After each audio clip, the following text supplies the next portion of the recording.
आत्मशुद्धि का परम उपाय होता है प्रायश्चित। कोई कितना भी तप कर ले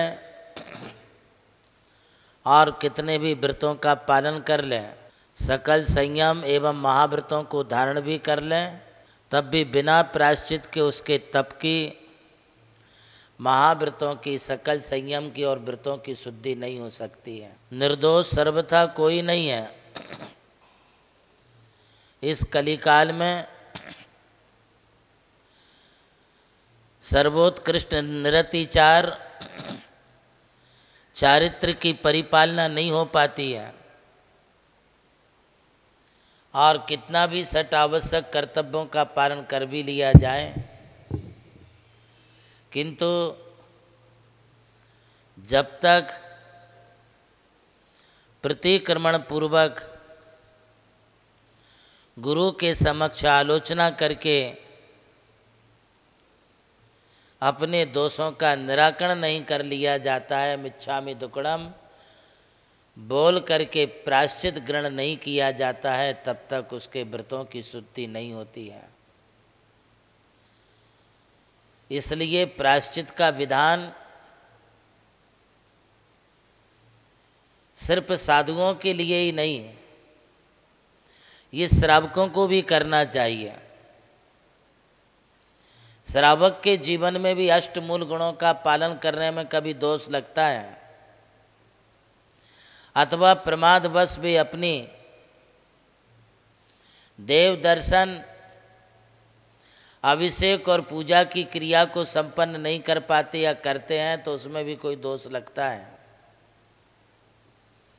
या फिर गुरु उपासना करने में स्वाध्याय और संयम के पालन करने में या आहार दान आदि देने में या कोई व्रत उपवास के पालन करने में किसी प्रकार का कोई दोष लगता है तो श्रावकों ने भी अपने व्रतों की शुद्धि करना चाहिए। यूँ तो श्रावकों के लिए कहा है कि देव दर्शन करना,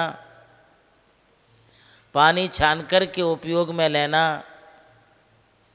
और रात्रि भोजन नहीं करना, इस श्रावक के मुख्य 3 कर्तव्य तो है ही। कितने तरह से श्रावकों के लिए व्रतों में दोष लग जाते हैं। श्रावक को रात्रि भोजन का परिहार करना एवं पानी छान करके लेना, ये उसका प्रमुख कर्तव्य है और देव दर्शन करना ये नित्य विधि में उसके लिए आता है। देर शाम तक भोजन लेना,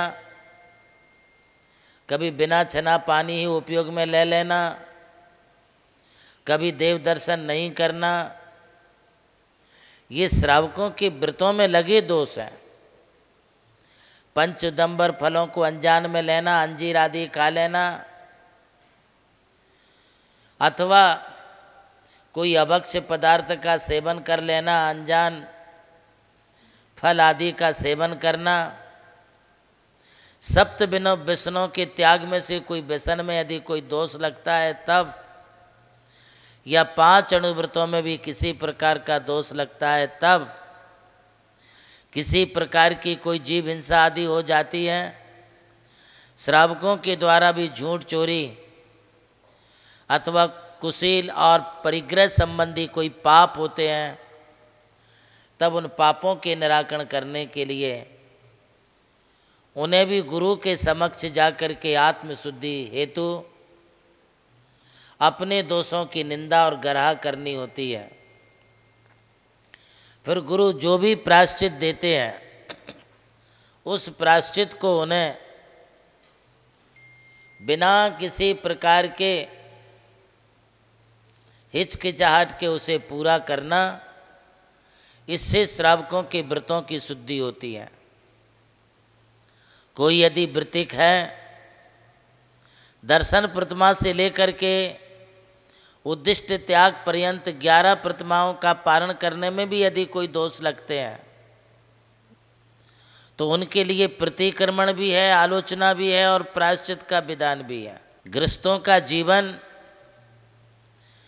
एक ऐसा जीवन होता है जिसमें भी अपने पारिवारिक जिम्मेदारियों को भी संभालते हैं, तो दूसरी ओर उनके द्वारा अपनी धार्मिक क्रियाओं को भी अत्यंत विधिवत संपन्न कराया जाता है।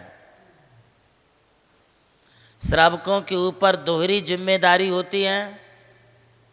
एक जिम्मेदारी यदि उन परिवार की है, उनके व्यापार की जिम्मेदारी है, तो दूसरी ओर उन्हें सामाजिक और धार्मिक कार्यों को करने की जिम्मेदारी भी इन्हीं श्रावकों की होती है।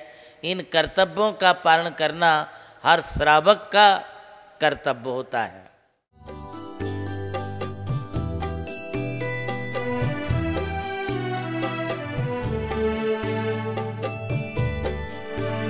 जैन धर्म केवल धर्म नहीं, जन जन का धम है। यही है इस धर्म की संस्कृति। सन 2010 चातुर्मास के दौरान मांगी तुंगी और गजपंथा की तीर्थ यात्रा के बाद एक रात्रि गजपंथा की पहाड़ियों पर विश्राम करते समय आचार्य श्री देवनंदी जी महाराज को एक दिव्य स्वप्न प्राप्त हुआ। स्वप्न में उन्होंने देखा कि एक ऐसा तीर्थ जिसकी कोई कल्पना भी नहीं कर सका था, एक ऐसा स्थान जहां पंच परमेष्ठियों की भव्य मूर्तियां हों, एक ऐसा समव शरण जो समर्पित हो जैन धर्म की शाश्वत परंपरा को। उस दिव्य संकेत को जीवन में उतारने के लिए आचार्य श्री कुंथलगिरी की ओर विहार पर निकल पड़े। वहां एक श्रद्धालु ने अपनी भूमि पूज्य गुरुदेव को समर्पित की और यहीं से आरंभ हुई मुंबई आगरा हाईवे NH3 स्थित णमोकार तीर्थ के निर्माण की महायात्रा। ये वही भूमि है जिसे राम टेकड़ी कहा जाता है, जहां भगवान रामचंद्र जी ने 12 लाख वर्ष पूर्व तपस्या की थी। आज यही भूमि बन रही है जैन संस्कृति का जीवंत प्रतीक णमोकार महातीर्थ। यहां बन रही है 51 फीट ऊंची अरिहंत परमेष्ठी की मूर्ति, चारों दिशाओं में 31-31 फुट ऊंची अन्य परमेष्ठियों की मूर्तियां। कुल मिलाकर एक अद्वितीय समवशरण की रचना है जिसका वर्णन Guinness book of world record में दर्ज हो चुका है।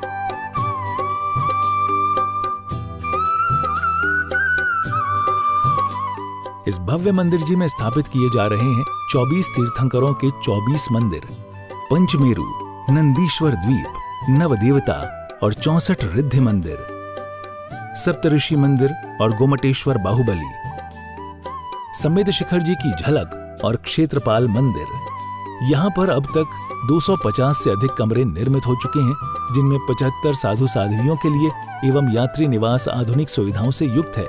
AC रूम, भोजनशाला, कैंटीन और विशाल गुरु मंदिर।